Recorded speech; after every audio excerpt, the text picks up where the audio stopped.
Chief Dyson, what is the purpose of the major structural reorganization that you've announced today?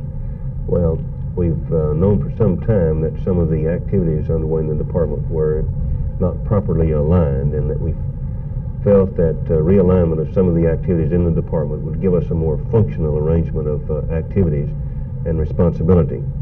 And this move basically was one to somewhat streamline the operation in terms of meeting some immediate and long-range objectives of the department. One specific move was made for the purpose of reallocating responsibility and personnel more adequately. The Field Operations Bureau, under the old structure, as you know, contained about 80 to 85% of the departmental personnel. Mm-hmm. So we split that now into two operations, two bureaus, and we hope that this will give us a better effort because of splitting somewhat the responsibility and number of personnel into two bureaus rather than one. There's been a lot of speculation in the press that there were two other motives for this change, not only a realignment for operational efficiency, but also because of the Lee Park raid, the McKee incident. There have been allegations that you were not getting the kind of results from your men that you wanted, and that these people have been demoted. Well, as I've said from the very beginning of my administration, if I feel that a change at the top will improve the effectiveness of the department, I will not hesitate to make those moves. And in this particular case, I feel that's important, and that our effectiveness will be improved.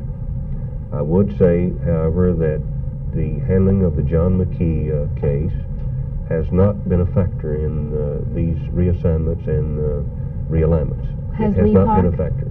Was the Lee Park incident No, a factor? it hasn't been a strong factor at all, and I'd like to forget about the Lee Park thing. Will there be another Lee Park? Well, the Lee Park situation, as you know, now has not been a problem for us for some time. With the summer months coming on, I'm not sure if it will become a problem again or not, but we hope to be able to deal with that situation in a way that it will not become a major problem as it once was. In light of the recent report, the Schaefer report on marijuana, and the creation of your new drug abuse task force operation, can we expect a shift of emphasis towards the hardcore pusher and the organized pusher, and a diminution of efforts towards the 1 ounce or less carry of marijuana, or is that? Well, our effort now will be somewhat parallel to that of the National Strike Force that will begin operating and begin operations in Dallas in the near future. Mm-hmm. Dallas is one of 33 cities selected as you know, for that kind of a push, and this push will be directed primarily at the street level pusher and addict.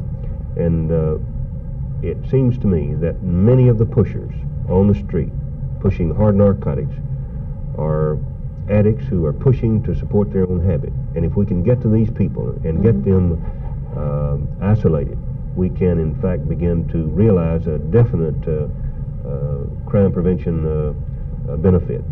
And I'm convinced that with this effort on the part of the national officers and on the part of this new drug abuse division within the Dallas Police Department, you're going to see greater emphasis on the street pusher and the street distributor of hard narcotics. I'm beginning to see the need to get some additional status and additional personnel for such things as our new drug abuse division, such things as our organized crime effort. And under this new arrangement, of course, we will now have a drug abuse division which will have divisional status. It will have additional staff members to help with that very serious problem of drug abuse.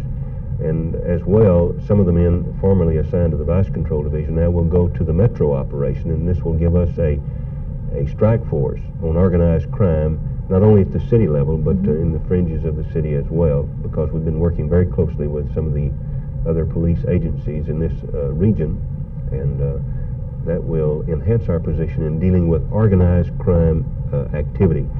Now, the Vice Control Division, by and large, has been devoting their attention and activities toward the drug abuse, which is a part of organized crime in some cases, and other organized crime activities such as prostitution, gambling, pornography, things of this sort.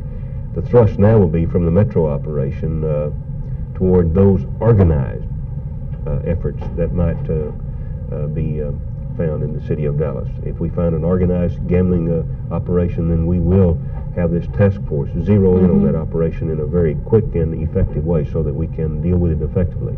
And likewise, the effort's going to be expended toward those organized types of activities rather than just the little diminution of the pornography for pornography's sake, then that kind of prosecution, and rather going after organized crime efforts. That'll be the major thrust now in that direction. And two, with the Narcotics Division now at a divisional level and with additional personnel, we expect to become much more involved in the narcotics and the drug abuse problem, not only from the standpoint of enforcement, from the standpoint of education and treatment that will help us deal with the drug abuse problem in a more effective way. What has been your feedback from your men today on this announced reorganization? I know communications has been a problem in the past. Will the reorganization improve that?